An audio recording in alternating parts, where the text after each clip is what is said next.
வாங்க எங்கள் வீட்டு மல்லிகைப்பூ செடியில் இன்றைக்கி மல்லிகைப்பூ பறிக்கலாமா? வாங்க பார்க்கலாம்.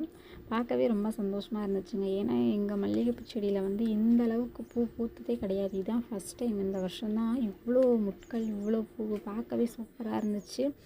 அந்த சைடு கிராஸ் ஆக முடியல, அவ்வளோ ஸ்மெல்லு. இது வந்து பார்த்திங்கன்னா அடுக்கு மல்லிலாம் கிடையாது. எங்கள் வீட்டில் உள்ள மல்லிகைப்பூ நல்லா குண்டாக ஒத்த மல்லி தான். நிறைய முட்டு இருந்துச்சுங்க. நான் பறிக்கிறதே கிடையாது, அப்படியே போட்டிருக்கு.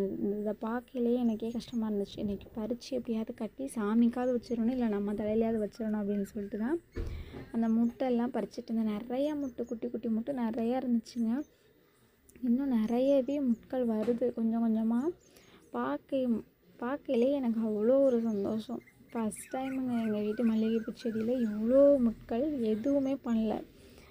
இதுக்கு முன்னாடினா கூட நான் கொஞ்சம் கொஞ்சம் கட் பண்ணி விட்டுட்டு அந்த இலையெல்லாம் உருவி விட்டேன். இந்த வருஷம் நான் எதுவுமே பண்ணலங்க. ஒரு மழை மட்டும்தான் பெஞ்சிச்சு. அந்த மழைக்கு தளைஞ்சு பார்த்திங்கன்னா இவ்வளோ பூ. ரொம்ப சந்தோஷமாக இருந்துச்சு பார்க்கவே. அதோட அந்த கொஞ்சம் மலர்ந்த பூவையும் அந்த பெரிய முட்களையுமே பறிச்சேங்க. கொஞ்சம் கொஞ்சமாக பறித்தேன். சின்ன சின்ன குச்சியில் கூட அவ்வளோ முட்கள். பார்க்குறதுக்கு ரொம்ப சந்தோஷமாக இருந்துச்சு. எனக்கு வந்து பார்த்திங்கன்னா மல்லிகைப்பூ வந்து அவ்வளோ அழகாலாம் நீட்டாலாம் கட்ட தெரியாது. பூவுமே நான் எப்போ கட்ட கற்றுக்கிட்டேன் அப்படின்னா ஆஃப்டர் மேரேஜ். அப்போ தான் பூ கட்டுறதுக்கு ஒரு இன்ட்ரெஸ்ட் வந்துச்சு, கட்டணுங்கிற ஆசையும் வந்துச்சு. எங்கள் வீட்டில் வந்து இந்த பூ, முல்லைப்பூ ரெண்டுமே பூக்கிறதுனால கொஞ்சம் கொஞ்சம் பூ பறித்து கொஞ்சம் கட்டிட்டேன். கொஞ்சம் ட்ரைனிங் ஆகிட்டேன் பூ கட்டையில். இன்றைக்கி வந்து எல்லாத்தையும் பறித்து சாமிக்காக வைக்கணும், இல்லை நம்ம தலையில் வைக்கணும்னு சொல்லிட்டு தாங்க பறித்தேன். எனக்கு வந்து பூ அந்த செடியிலேயே பூத்து வாடுறது ரொம்ப கஷ்டமாக இருக்கும். சரி, நம்ம இன்றைக்கி பூ பறித்து சாமிக்காக வச்சிடலாம் அப்படின்னு சொல்லிட்டு தான் எல்லா பூவையும் பறிச்சிட்டு இருந்தேன். ஸ்மெல்லு பயங்கரமாக இருந்துச்சுங்க.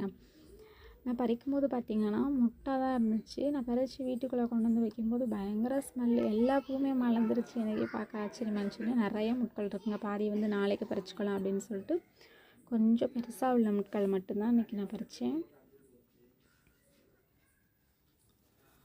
அங்கிட்டு பார்த்திங்கன்னா நிறைய குச்சிங்கள் படர்ந்து போயிருந்துச்சு. ஒரு குச்சியில் கூட முட்டு இல்லாமல் இல்லை, எல்லாத்துலேயுமே முட்கள். இதில் கூட பாருங்களேன் எவ்வளோ முட்டுன்னு பாருங்கள். ரொம்ப ஆச்சரியமாக இருந்துச்சுங்க. எங்கள் வீட்டில் மட்டும் இல்லை, எங்கள் ஏரியாவில் உள்ள எல்லார் வீட்லேயுமே பார்த்திங்கன்னா இந்த வருஷம் நிறைய முட்கள் மல்லிகைப்பூ செடியில். நான் அந்த சைடு போகும்போது பார்த்தேன். அப்படியே சேம் எல்லா செடியுமே ஒரே மாதிரி இருக்குங்க. என்னென்னு தெரில. இந்த தடவை மல்லிகைப்பூ எல்லார் வீட்லேயுமே எந்த பஞ்சமும் இல்லை மல்லிகைப்பூக்கு.